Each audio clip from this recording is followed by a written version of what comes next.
So session 4 now. So we talked about permission and the idea that we should take even our voluntary work seriously and seek permission. That's an important matter in just showing your respect to the work that you're doing.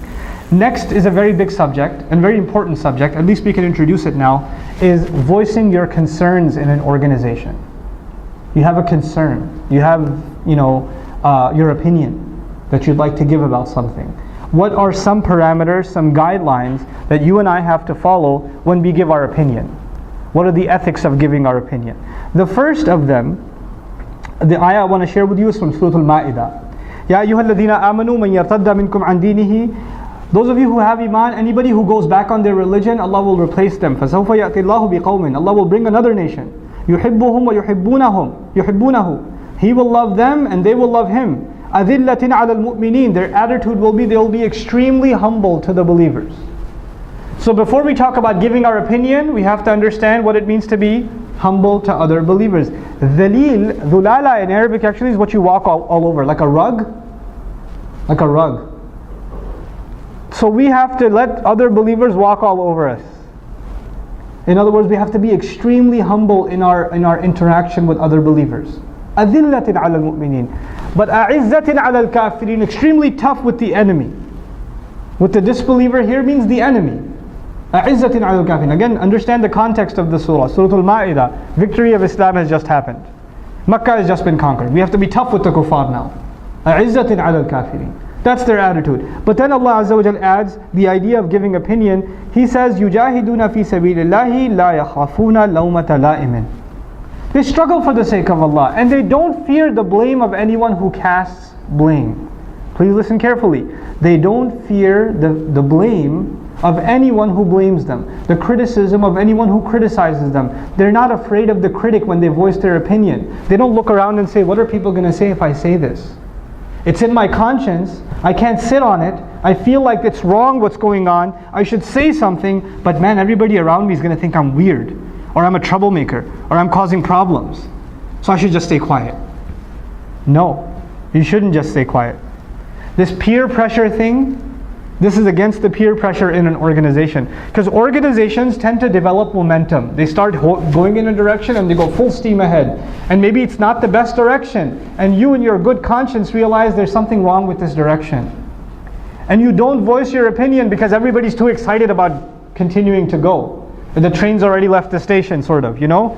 You should and you have to voice your opinion no matter what other people say. You have to be courageous about voicing your opinion.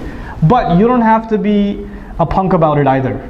You don't have to make trouble at a meeting and say, I do not fear, la akhafu fillahi lawmata la'imin. What we are doing is hypocrisy. And blah, blah. No. There's respectful ways of saying your opinion. There's a decent way of saying, look, I'm not too comfortable with this. I don't mean to be trouble. I don't want to be offensive. But how do we justify this behavior? How can we do this, and this? This doesn't seem right to me. You know? And so at the very least you voice your concern. The other thing also is not just about something that's happening that's wrong, but you have a suggestion for improvement. You have a suggestion for betterment. You have a strategic suggestion. You should never be afraid of giving those kinds of suggestions. But here's the thing that will save you or destroy you. If you don't remember it, it'll destroy you. And that is giving a sincere suggestion for the sake of Allah is an act of worship. Giving a suggestion is just like giving sadaqah. There's no difference between giving a suggestion, a sincere piece of advice, and sadaqah. Sadaqah is only for Allah. Advice is only for Allah. If you expect returns in dunya from sadaqah, then Allah does not count your sadaqah.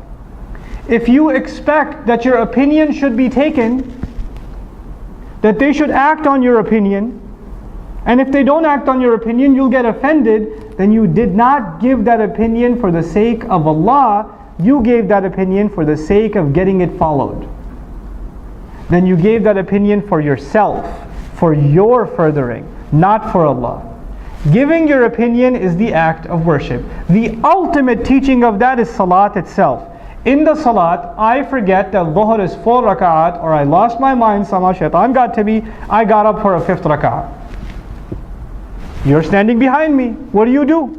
You give your opinion, this is wrong. How do you give your opinion? Subhanallah. But I keep standing and make the full 5th rak'ah. What do? This is not Islam. I'm going to just sit down and make my salams now. Or will you follow along? You will follow along because the discipline of the group is more important than you individually being right. Your responsibility was completed the moment you voiced your concern. If you courageously voiced your concern, now the onus, the responsibility for things going wrong is not on you, it's on the leadership. You did your part. You just make dua, not just for, Ya Allah, I've given this opinion, accept it as an act of worship to you. And by the way, if we truly have our intentions right, then we should be terribly afraid if our opinion is taken. Not offended when our opinion is not taken. Because if our opinion is taken, then the entire responsibility has fallen on us. It went from, the leadership took my opinion. If something goes wrong, I will be asked about it. Because that was my suggestion. So think 100 times before you give a suggestion. Give a sincere suggestion. Ask Allah for guidance when you do make a suggestion. And then don't be offended if it's not taken. It's not the end of the world. It's not like kufr and iman. Like your opinion was iman and everything else is kufr. It's not like that. That your opinion is guidance, everything else is misguidance. It's not like that. It's not the end of the world. So give your opinion, don't be afraid, but don't be hung up on your opinion either. Don't say they don't listen to me. That's actually the quote from Allah of the munafiqun. هَلْ لَنَا مِنَ الْأَمْرِ مِنْ شَيْءٍ. Do we have any authority either? They never listen to us. Nobody takes what we say seriously. That's what they said. That's what they complained. Because they were offended that their opinion was not taken at Uhud. They were offended by that. Right? So we shouldn't be that attitude. That's the first important caveat. The second is this long passage. I'll take 2 more minutes, maybe 5 more minutes, right? So I'll introduce the passage from Surah Shura, and then inshallah ta'ala leave off. Hopefully I can maybe even finish this in 5 minutes. I doubt it though. فَمَا أُوتِيتُم مِّن شَيْءٍ فَمَتَاعُ الْحَيَاةِ الدُّنْيَا وَمَا عِندَ اللَّهِ خَيْرٌ وَأَبْقَى لِلَّذِينَ آمَنُوا وَعَلَى رَبِّهِمْ يَتَوَكَّلُونَ. In Surah At-Tawbah, Allah says, whatever you've been given is gifts, utilities to enjoy in this life. And whatever Allah has is better for those who truly believe. And they place their complete trust in Allah. The passage begins with tawakkul. الَّذِينَ يَجْتَنِبُونَ كَبَائِرَ الْإِثْمِ وَالْفَوَاحِشِ وَإِذَا مَا غَضِبُوا هُمْ يَغْفِرُونَ. Those who stay away from major sins and all forms of shamelessness. If your opinion is going to be worth something, then you have to be worth something before Allah. Before Allah. And we as workers of Islam, because this passage is about Shura, we as workers of Islam, first of all, we have to get away from major sins. We talked in the previous session about balancing individual worship with our volunteer activities.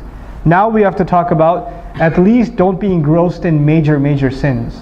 And the one you should look out for in particular is al-fawahish, all forms of shamelessness. That is the one that'll get you. Because shamelessness is from the kaba'ir, it's from the major sins, but Allah pulled it out and mentioned it separately again. So He said kaba'ir al-ithmi wal-fawahish. Even though al-fawahish tashmil fil kaba'ir, it's part of kaba'ir, but Allah separated it anyway. So all forms of shamelessness. You know what that means, guys, young girls that are sitting here? When you're volunteering at the MSA, watch out for shamelessness.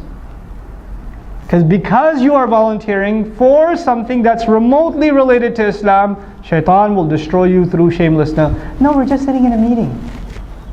We're just taking shura. That ain't shura. That's something else with a sheen and a ta. But it ain't shura. That's what you think it is.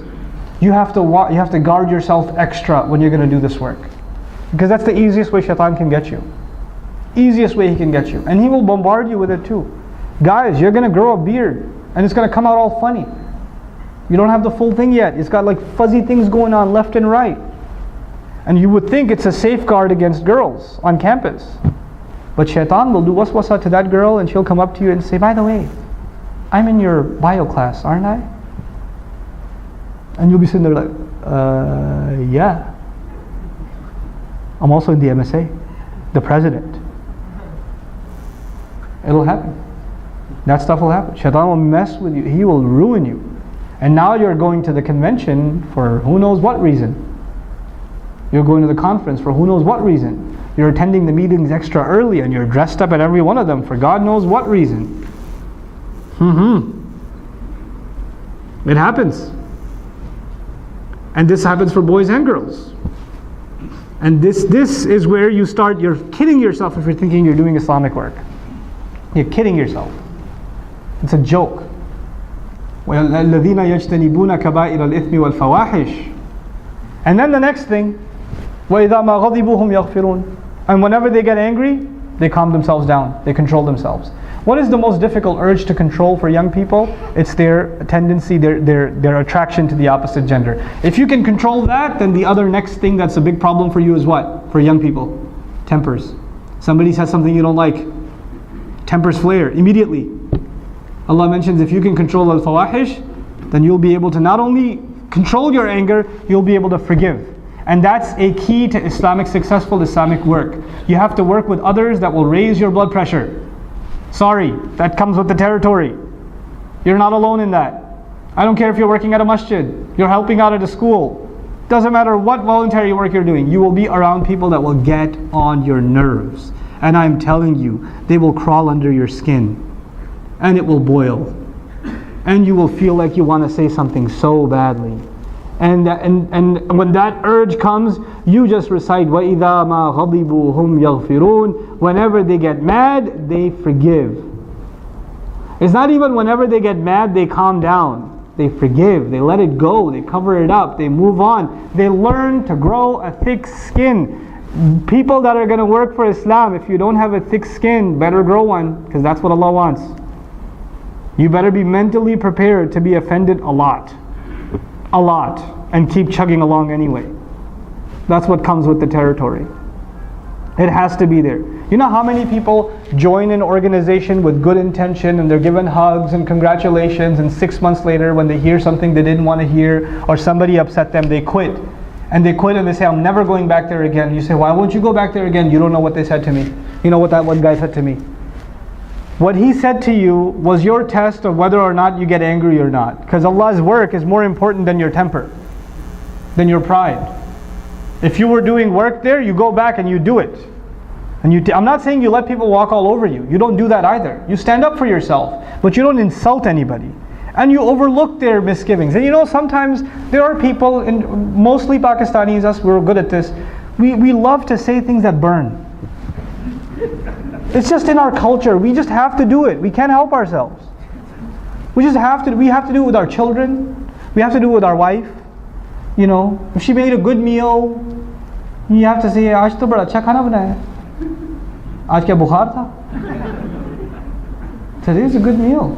Are you feeling okay?" Because usually it's pathetic. You can't just say it's nice. You can't do it. You have to, And you bring that into the meeting. You bring that into the Islamic work too. You just have to say these little things, and these little things, they add up until a person goes crazy. They keep building up. Farat tanur, the kettle overboils. But you, on the receiving end, just learn to grow a thick skin and take it and learn to laugh it off.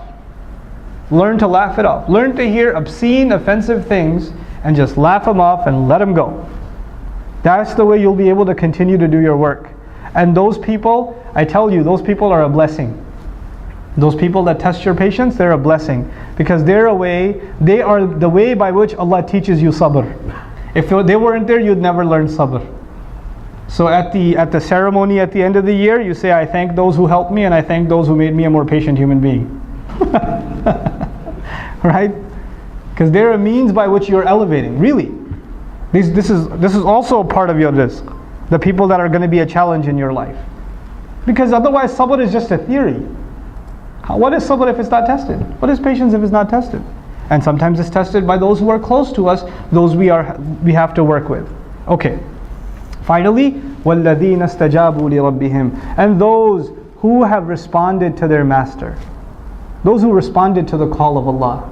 They knew that there's something more in their life that should be done. وَأَقَامُوا الصَّلَاةَ. However, they didn't forget their original individual responsibilities. They established salat. And of course, finally, وَأَمْرُهُمْ شُورَى بَيْنَهُمْ. And their decisions are essentially, he doesn't even say وَأَمْرُهُمْ مَبْنِيٌّ عَلَى شُورَى بَيْنَهُمْ. He says أَمْرُهُمْ شُورَى. Their decisions are consultation among them. He didn't even say their decisions are based on consultation. They just are consultation. All their decisions are consultation. Consultation is not an empty suggestion box which says, please put your suggestions here, and there's a shredder on the bottom.